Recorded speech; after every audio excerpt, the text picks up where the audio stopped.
नरेंद्र मोदी की mother of all deal ने पूरी दुनिया में तहलका मचा दिया, लेकिन इसकी कहानी अभी खत्म नहीं हुई। इधर नरेंद्र मोदी ने डील साइन की, उधर 24 घंटे के अंदर ट्रंप के को लेकर ऐसी ऐसी बातें हुई हैं, ऐसी ऐसी चीजें हुई हैं कि ट्रंप की टीम भी सदमे में है और ट्रंप को लेकर माहौल बिगड़ रहा है। नरेंद्र मोदी ने यह डील ही साइन नहीं की है सिर्फ, बल्कि इसके साथ ग्लोबल ऑर्डर को बदलकर रख देने वाला सीन भी ट्रंप को दिखा दिया। ट्रंप तो टैरिफ लगा लगा कर दुनिया के चौधरी बने घूम रहे थे, लेकिन इंडिया और ईयू की डील ने सारी चौधराहट निकाल कर रखी और ऐसे ऐसे आफ्टर शॉक लग रहे हैं जिनके बारे में आज आप सुनेंगे तो हैरान रह जाएंगे। आपको भी पता चल जाएगा कि कैसे नरेंद्र मोदी ने एक झटके में अमेरिका का पूरा गेम पलट कर रख दिया। आज की डेट में स्थिति यह हो गई है कि डील के बाद ट्रंप अकेले पड़े हुए दिख रहे हैं, उन पर कोई भरोसा करने को तैयार नहीं, जबकि भारत दुनिया में सबकी पसंद बन चुका है, सब भारत का जलवा मान रहे हैं। अब तो पीएम मोदी ईयू के बाद ब्राजील और कनाडा के साथ भी डील करने वाले हैं। यानी एक तरफ तो भारत के लिए साथ डील करने के लिए लाइन लगी हुई और वहां अमेरिका के साथ जाने के लिए, दोस्ती निभाने के लिए वो हालत हो रखी है कि आधे इधर जाओ आधे उधर जाओ और पीछे बाकी मेरे साथ आओ और पीछे कोई है ही नहीं। नरेंद्र मोदी रुकने को तैयार नहीं और कैसे ट्रंप के टैरिफ का भूत बनाकर छोड़ दिया है, ये सब आज आपको डिटेल से बताऊंगा। 24 घंटे में ऐसा क्या क्या हुआ है कि ट्रंप की छीछाल इधर हो रही है, ये बताऊं उससे पहले एक ट्रेलर देखिए। नरेंद्र मोदी की डील से कैसे अमेरिका तंग में भूचाल आ रखा है वो आपको दिखाऊंगा, लेकिन पहले आप देखिए कि नरेंद्र मोदी ने वो काम किया जिसे ट्रंप ने सोचा नहीं था शायद। भारत की यूरोपीय यूनियन के साथ ट्रेड डील के बाद अमेरिका खिसियानी बिल्ली की तरह खंबा नोचने बैठा हुआ है। टैरिफ की डफली पीट रहे ट्रंप ने सपने में शायद नहीं सोचा था कि पीएम मोदी का यह प्लान यहां तक पहुंच जाएगा। अमेरिका में ही अब भारत और ईयू के बीच हुई डील की जबरदस्त चर्चा हो रही है। अमेरिका के ट्रेड एक्सपर्ट्स का मानना है कि अमेरिकी राष्ट्रपति डोनाल्ड ट्रंप ने जिस तरह से दूसरे देशों पर टैरिफ लगाकर उन्हें बाहर का रास्ता दिखाया, यही वजह है कि यूरोपीय यूनियन भारत का रुख कर रहा है। अमेरिका के ट्रेड रिप्रेजेंटेटिव जेमिसन ग्रीर ने एक इंटरव्यू में कह दिया कि इस डील में भारत टॉप पर रहा है। इस डील से भारत को बहुत फायदा होने वाला है। भारत को इस डील से यूरोप में ज्यादा मार्केट एक्सेस मिलेगा। ऐसा लगता है भारत को प्रवासियों से जुड़े ज्यादा इमिग्रेशन अधिकार मिल जाएंगे। भाई डील भारत ने की है, चर्चा अमेरिका में हो रही है कि गजब ही कर दिया है इंडिया ने। अमेरिका में यह बात हो रही है कि ईयू के साथ ट्रेड डील करके नरेंद्र मोदी ने बाजी मार ली है, लेकिन अमेरिका यह नहीं बता रहा कि नरेंद्र मोदी ने बाजी पलट दी। अमेरिका अब यह नैरेटिव बनाने में जुटा है कि ट्रंप की वजह से भारत और ईयू की ट्रेड डील हो गई। हमने कहा था कि तुम जो है यूरोपीय यूनियन के दोस्तों को लतिया दो। आज भारत ने इस नैरेटिव की भी हवा निकाल दी। एक अमेरिकी रिपोर्टर के सवाल पर वाणिज्य मंत्री पीयूष गोयल ने साफ कह दिया कि भारत और ईयू की डील में ट्रंप की कोई बात ही नहीं हुई। सुनिए एक बार भारत ने कैसे खरा खरा सुना दिया है। I was wondering, however, India and the European Union share the fact that both countries were really hit by tariffs, both the European Union and now India to 50% from the Trump administration. So I wonder how much of a unifier beyond a win-win was the U.S. president? I don't think we even discussed this at any point of time. America अब एक तरह से खिसिया रहा है क्योंकि Trump की तो चीचा लेदर हो गई। ट्रंप भारत के साथ जो डील करने वाले थे वो हो नहीं पाई और अब जब भारत और ईयू की डील हो गई है तो उससे अमेरिका को नुकसान भी होगा। आने वाले सालों में अमेरिका और अमेरिकी कंपनियों में इसका असर पड़ने वाला है। एक्सपर्ट्स अभी से कह रहे हैं कि इस डील के लागू होने के बाद अमेरिकी कंपनियों के लिए भारत में कंपटीशन बढ़ सकता है। यानी जिन अमेरिकी कंपनियों का अभी भारत में वर्चस्व है उसे चुनौती मिल सकती है। दरअसल भारत और ईयू डील के तहत यूरोपीय कंपनियों को भारत में कम टैरिफ या जीरो ड्यूटी का लाभ मिलेगा और इसका सीधा असर अमेरिकी कंपनियों पर पड़ेगा क्योंकि अमेरिकी कंपनियों के प्रोडक्ट्स यूरोपीय देशों के मुकाबले महंगे हो जाएंगे, तो भैया उधर फायदा आ जाएगा। यूरोपियन यूनियन के साथ हुई डील के बाद अमेरिका पर डील करने का दबाव और बढ़ गया है। अब देखिए कि अगर ईयू की कारों पर टैरिफ घटकर 10% रह जाता है और अमेरिकी कारों पर हाई टैरिफ बना रहता है तो भारतीय बाजार में यूरोप की गाड़ियां ज्यादा बिकेंगी क्योंकि अमेरिकी गाड़ियों के मुकाबले यूरोप की गाड़ियों की कीमतें कम हों। ऐसे में इंडिया ईयू एफटीए के बाद अब अमेरिका पर भारत के साथ अलग से व्यापार समझौता करने का दबाव बढ़ रहा है। अमेरिका पहले से ही भारत से digital tax, medical device price cap और कृषि आयात जैसे मुद्दों पर रियायतें चाहता रहा है। हालांकि अमेरिका के साथ भारत का अभी भी सबसे ज्यादा व्यापार है और दोनों देशों के बीच ट्रेड डील को लेकर लगातार बातचीत चल रही है। अब तक दोनों देशों के बीच करीब 7 दौर की बैठकें हो चुकी हैं। अब जब ईयू को भारत में खास व्यापारिक सुविधाएं मिलेंगी तो अमेरिका यह सवाल उठा सकता है कि अगर ईयू को छूट मिल सकती है तो अमेरिका को क्यों नहीं। इससे भारत अमेरिका के बीच व्यापार को लेकर बातचीत में तेजी आ सकती है। लेकिन वो अमेरिका वाले भाई साहब बैठ के कह रहे थे कि हम चाहते थे कि मोदी जो है वो थोड़ा मक्खन लगाएं और डोनाल्ड ट्रंप को फोन करें। मोदी ने मना कर दिया कि मैं ऐसा नहीं करता हूं, तो गाड़ी निकल गई। अब किसकी गाड़ी निकली है बताया अमेरिका। ईयू के साथ भारत की डील के बाद ट्रंप की कैसे छीछा लेदर हो रही है वो आप कनाडा के एनर्जी मिनिस्टर के बयान से देख लीजिए। कनाडा के मंत्री भारत की तारीफ कर रहे हैं, कह रहे हैं कि भारत ने दिखा दिया कि ट्रंप की दादागिरी अब नहीं चलती। यानी दुनिया का लगभग हर बड़ा देश कह रहा है कि भारत ने दुनिया को बताया है कि सही तरीके से सही रास्ते पे चलते हुए सबको साथ लेकर चलते हुए कैसे दुनिया आगे बढ़ सकती है।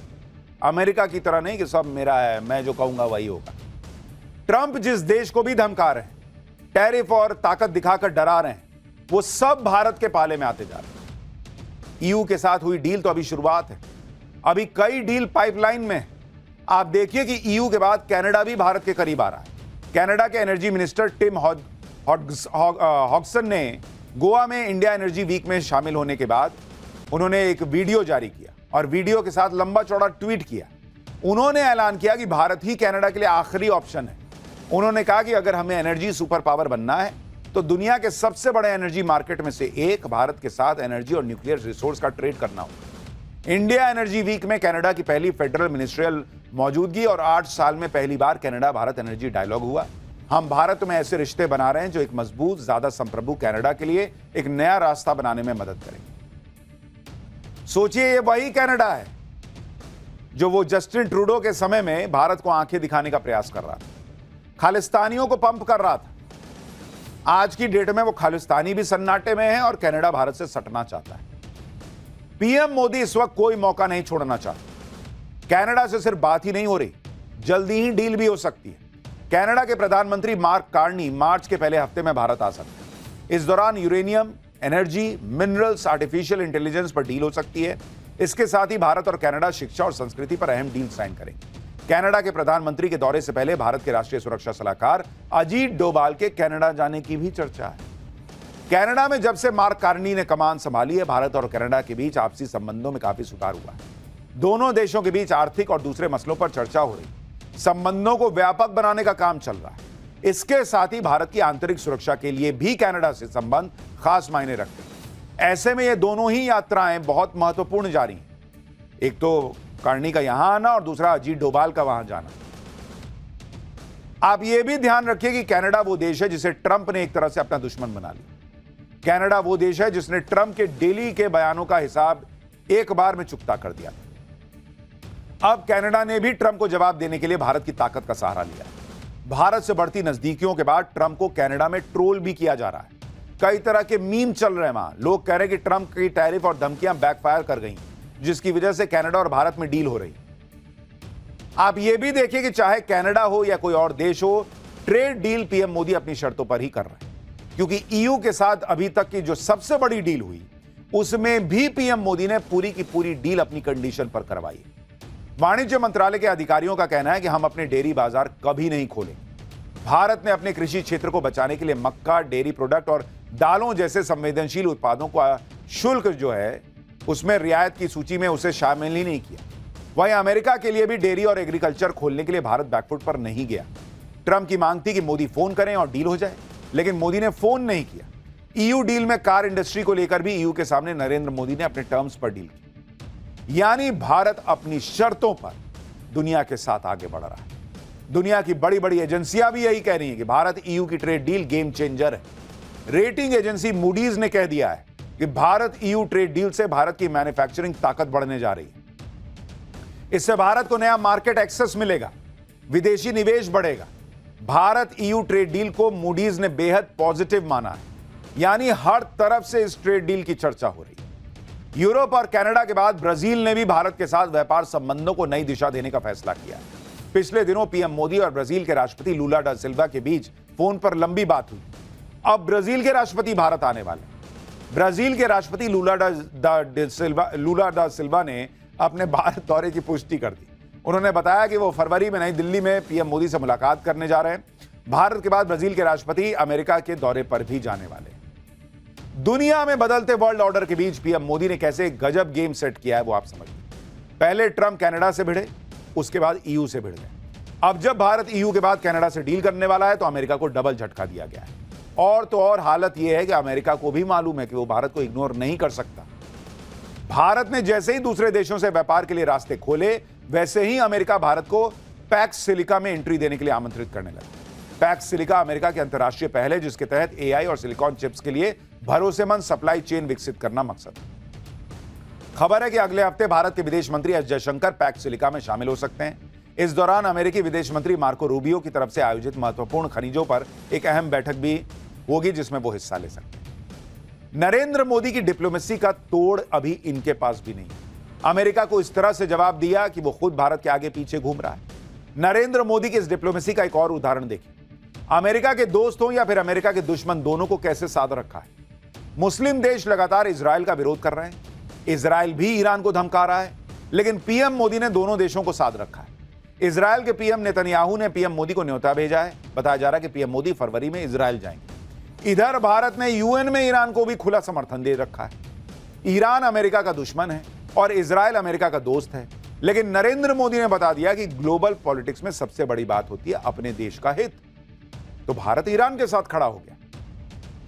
इसी तरह से आप देखिए कि सऊदी और यूएई आपस में लड़ रहे हैं और भारत ने यूएई से डील कर ली। दूसरी तरफ भारत ने सऊदी अरब से अपनी पुरानी दोस्ती को भी जारी रखा है। यानी तुम लड़ रहे हो तो लड़ो, मेरे दोस्त तुम भी वाला हिसाब चल रहा है। पूरी दुनिया भारत के साथ खड़ी होती दिख रही है क्योंकि दुनिया भारत की ताकत का लोहा मानती है। पूरी दुनिया कह रही है कि भारत दुनिया का पावर हाउस बन रहा है। यूएई के उद्योग मंत्री ने कहा है कि ग्लोबल एनर्जी का रिमोट अब भारत के हाथ में इतनी तेजी से आगे बढ़ रहा है। तो क्या इस तेजी से बढ़ते भारत में यूजीसी के काले नियम की जगह होनी चाहिए?